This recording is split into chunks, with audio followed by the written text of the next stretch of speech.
সুখ কি জানো? মায়ের হাতের আদর। সবচেয়ে কষ্টের কি জানো? মায়ের চোখের জল। সবচেয়ে অমূল্য রত্ন কি জানো? মা বাবার ভালোবাসা। মা হৃদয়ের মায়া, বাবা পৃথিবীর ছায়া।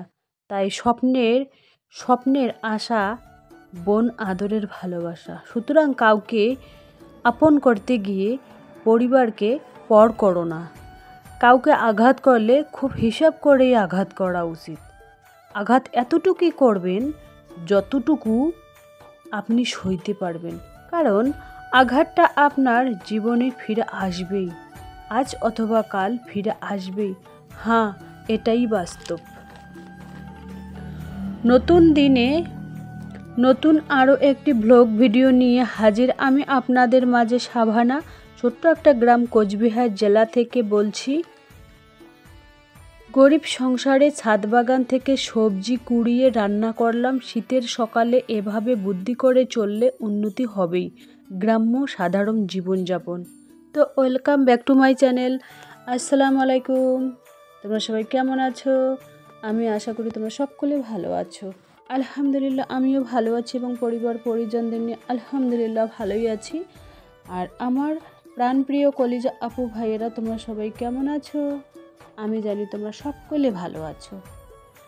তো এই যে দেখুন, একেবারে সকাল 6টায় আমি সংসারের কাজে লেগে পড়লাম। যেহেতু শীতের দিন, ছোটোবেলা, মানে সংসারে কাজ করতে করতে কখন 12টা বেজে যাবে টেরই পাওয়া যাবে না, কখন যে জোহরের নামাজের টাইম হবে টেরই পাওয়া যাবে না।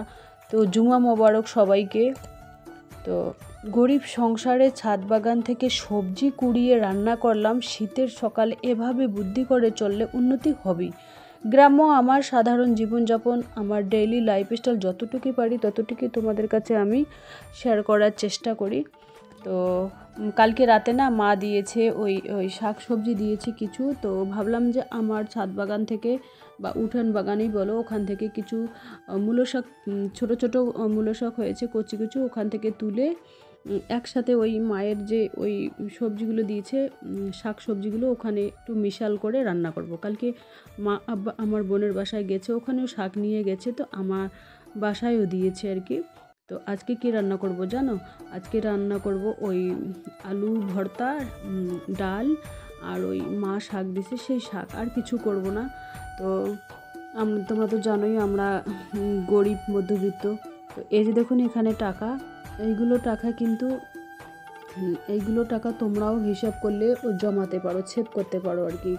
মানে কিছু হলেও টাকা তোমরা এভাবে বুদ্ধি করে সেভ করতে পারো। আমি কিন্তু প্রত্যেক মাসেই 500 করে ফেলি, আবার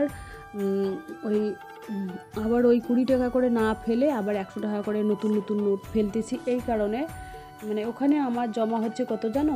1100 টাকা জমা হচ্ছে। তো ভাবছি যে না, মানে 20 টাকা 10 টাকা করে ফেললে না তাড়াতাড়ি ভর্তি হয়ে যাবে, ওই জন্য ভাবলাম 100 টাকা আর 500 টাকাই ফেলবো, বাস এতটুকু। এই যে দেখুন শীতের এই কাজগুলো না করলেই নয়। আর এই যে কাপড় চোপড়গুলো দেখতে পাচ্ছেন টিনের চালিতে, ওইগুলো আর কি শুকোতে দিয়েছি, সোয়েটার টোটার ওইগুলো। আর এখানে দেখতে পাচ্ছেন মূলো শাক একটু তোলাতুলি হচ্ছে, রোদ উঠেছে একেবারে কড়কড়ে। দিনের বেলাতে এত কড়কড়ে রোদ, মনে হয় মানে বৈশাখ জ্যৈষ্ঠ মাসে এরকম গরম, আর রাত্রিবেলা তো ঠান্ডা লাগে, এরকম পরিস্থিতি। তো এই যে দেখুন জ্বালা জ্বালা মূলো শাক তুলে নিলাম। ওই মা যে শাক দিয়েছে ওই শাকের সাথে মিশাল দিয়ে আর কি বেছে টেচে তারপরে রান্না করব। আর সাত মিশালি শাকের কিন্তু টেস্টই আলাদা হয়। আর ভাবলাম যে এই যে দেখুন টোটারগুলো টিনের চালিতে শুকোতে দিয়েছি, ওইগুলো মানে অনেক দিন থেকে আর কি আলমারির ভিতরে ছিল, ভাবলাম যে শুকোতে দেই। আর প্রত্যেক দিনে না ওই মানে আর একটা আলমারি থেকে বেছে নিয়েছি, প্রত্যেক দিনে 2-3টে করে আর কি ধুয়ে দেবো। আর বেশি কাপড় ধুয়ে দেবো না, কারণ ছোটো দিনের বেলা তাড়াতাড়ি চলে যায়, ওই জন্য 2-3টা করে জ্যাকেট বা ধুয়ে দেবো। এই যে দেখুন এখানে মা শাক দিয়েছে, এই যে শাকগুলো দেখালাম তোমাদের, একেবারে খড়ের আটি দিয়ে বেঁধে দিয়েছে।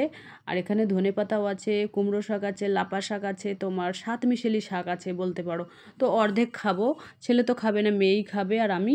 আর এখানে আলু ভাতে ডালে দিয়েছি, আর ওখানে ভাত হচ্ছে। আর এই যে দেখুন আমার একটা শখের হলুদ কালারের বাটি ভেঙে গেছে, ওই আগের একটু ভাঙা ছিল, তো মাঝামাঝি করতেই ভেঙে গেছে আর কি। তো এই যে দেখুন এখানে ডাল হচ্ছে, আর একটু শাক রেখে দিলাম কালকের জন্য। আর আমার কিন্তু 7 মিশালি শাক যদি হয় আর একটা কাঁচা লঙ্কা হলে কিন্তু আমি সেই গরম ভাত খুব তৃপ্তি করেই খেয়ে নিই আর কি। এই যে দেখুন এখানে শাকও হচ্ছে। এই শাকগুলো খেলে না গ্রামের কথা খুবই মনে পড়ে। আর আমার কিন্তু সমস্ত গ্রাম্য জীবনের মানে গ্রামের আর কি ভিডিও আমি শেয়ার করি বা গায়ের ভিডিও বলতে পারো। আর এখানে দেখতে পাচ্ছেন এখানে লঙ্কা, কাঁচা পাকা লঙ্কা, পেঁয়াজ টেয়াজ দিয়ে ভেজে আর কি ডাল করতেছি। আর আলু ভর্তা বানাবো, ডাল করব, এটা দিয়ে হয়ে যাবে আর কি। দুবেলা হয়ে যাবে, সকালেও হয়ে যাবে, দুপুরেও হয়ে যাবে। তো এভাবে আর কি আমি রান্না করি আর কি। তো এই যে দেখুন দেখতেই পাচ্ছেন এখানে মানে এখন আমি ভাতটা জুড়োতে দেবো আর কি। ছেলে আজকে পরীক্ষা নেই, ছেলের কালকে আছে। তো এক জায়গায় ছেলে যাবে বলছে। তো আমি বললাম ঠিক আছে বাবা। তো এই যে দেখুন এখানে ছেলে খেতে বসেছে, রান্না কমপ্লিট হয়ে গেল। তো ও শাক খাবে না, ছেলে বলছে শাক খাবে না, তো ছেলের জন্য শাক দিলাম না। আর এই যে দেখুন আমি রেডি হয়েছে, আজকে কিন্তু আমাদের মিটিং আছে, ওই দলের মিটিং আছে যেহেতু মানে কয়েক মাস থেকে লোনটা শোধ করা আর কথা হচ্ছে, তো শোধও হচ্ছে না লোনটা, সেই জন্য আর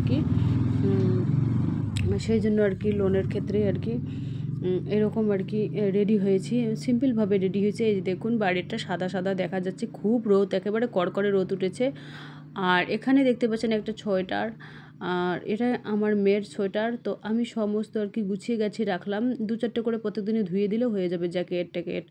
আর এখানে কচু শাকগুলো দেখুন, আর রোদ উঠেছে অর্ধেক জায়গায়, মানে পুরো কড়কড়ে রোদ উঠেছে। ছেলে এখনই খাওয়া করে উঠলো আর কি। তো বলছে কি স্কুলে যাব, তাই বলে স্কুল নেই বাদ দাও, যাও, বলে যাবো আর আসবো, মানে ঠিক আছে। তো এই যে দেখুন আমি রেডি হয়েছি। তো ছেলে স্কুল থেকে এসেছে, আমারই বলার ভুল হয়ে গেছে, রান্না হয়ে গেল আলহামদুলিল্লাহ, আমিও রেডি হয়েছি। তো আমরা মিটিংয়ে যাব, এখন বাজে 1:45। ছেলে ছেলে মানে আগে গিয়েছে, রুটি খেয়ে গিয়েছে। আমি সকালে ভাত খেয়ে যায়নি, ছেলে বললাম যে ভাত খেয়ে যা, বলে কি না আমি রুটি খেয়েছি বন্ধুর সাথে। তো ভাত খেলো না, স্কুল থেকে এসেই আর কি ভাত খেলো। তো এই যে দেখুন আমরা আর কি এই মিটিং হবে এই স্কুলের মধ্যে, ছোট ছোট বাচ্চা কয়েকটা আছে আর কি স্কুলের মধ্যে। তো এখানে আর কি মিটিং করব, মানে হয়ে গেল, মিটিং হয়ে গেল, আলাপ আলোচনা হয়ে গেল, এখন আর কি বাসায় যাওয়ার পালা। এখান থেকে গিয়ে আবার নামাজ পড়তে হবে, জুমা মোবারক সবাইকে, যেহেতু আজকে শুক্রবার। শুক্রবার একটা গুরুত্বপূর্ণ দিন, এখান থেকে গিয়ে ইয়েছিন পড়বো কোরআনের, আবার নামাজও পড়তে হবে, তাই না? সমস্ত কাজে যদি আমরা ইউটিউবে ভিডিও করতে পারি, সংসারের সমস্ত কাজ করতে পারি, তা আল্লাহর কাজ কেন করতে পারবো না, তাই না? তো এই যে দেখুন চা খাবো আর কি। ওই যে ওই মলা মুড়িগুলো ওইগুলো দেখতেই পাচ্ছেন, ওইগুলো দিয়ে কিন্তু আমার চা বেশ ভালোই লাগে আর কি। মানে এইগুলো না মুড়ি টুড়িগুলো ওইগুলো সকালে আর বিকেলের টিফিনের ক্ষেত্রে ঠিক আছে, আর পেট ভরে খাওয়ার মধ্যে ভাতই ঠিক আছে, এরকম পরিস্থিতি। তো এখানে লাল চা আর কি হয়েছে, লাল চা করতেছি আর কি। এই লাল চা দিয়ে, আমার লাল চা কিন্তু খুব পছন্দের আর কি। তো গরিব সংসারে মানে যদি আমরা গরিব সংসারে যদি একটু আর কি এইভাবে বুদ্ধি করে সংসার চালাই না, একবেলা হলেও কিন্তু পয়সা বাঁচানো যায়। এভাবে বাপের বাসা থেকে সবজি টবজি, শাক সবজি বা নিজের ছাদ বাগানে, উঠান বাগানে একটু যদি সবজি মানে চারা রোপণ করা হয়, ওখান থেকেও কিন্তু সাশ্রয় করা যায়, কিছু টাকা সেভ করা যায়, তাই না? তো আমি কিন্তু ওই বাসায় ওরকম করেছি, মানে লাউ তুলে দিয়েছি, কিছুদিন পর লাউ হবে, আবার ধনে পাতা আর কি, ধনে গাছ আর কি চারা করেছি, ও ধনে পাতাও তুলে খাওয়া যাবে। 10 টাকার ধনে পাতায় ধনে মানে বীজ রোপণ করেছি, ওটা খেয়ে নিয়েছি, আবার 10 টাকা নিয়ে এসেছি। তো এই যে দেখুন এটা রাতের খাবার, ডিম হচ্ছে, একটু ডাল আছে, বাস। তো এই যে দেখুন এখন আমি আর কি খাবো, কি যেন ওটা আর কি তোমাদের দেখিয়ে দিলাম আর কি, রান্না করেই রাখলাম আর কি রাতেরটা, যেহেতু আমাকে রাতেই করতে হবে, কোনো সময় কারেন্ট চলে যায়, সেই জন্য আর কি এখন চা করে নিলাম। মেয়েও ওপাশে খাচ্ছে, আমিও ওপাশে খাচ্ছি আর কি। তো চা খাচ্ছি আর কি সুন্দরভাবে আর কি, চা খাওয়াই বেটার, কারণ ঠান্ডার সময় না, তো সন্ধ্যার সময় না চা না হলে ঠিক জমেই না, সন্ধ্যা হোক বিকেলে হোক। আর ওই যে এই ভদ্রমহিলাটা একদিন আর কি ব্লাউজ অর্ডার দিয়েছিল 3টে, সেই ব্লাউজ নিতে এসেছে, ওরা নাকি ভাটাতে গিয়েছিল, তো ভাটার থেকে আসার টাইম পায়নি, কিছুদিন পর আসলো আর কি। তো চলো আজকের ব্লগটা এ পর্যন্তই, ততক্ষণ তোমরা সবাই সুস্থ থাকো, সাবধানে থাকো, টাটা, আল্লাহ হাফেজ। আমার কিন্তু ব্লগগুলো কিন্তু সাদামাটা আর গ্রামের আর কি সাধারণ লাইফস্টাইলেই আমি শেয়ার করি তোমাদের কাছে।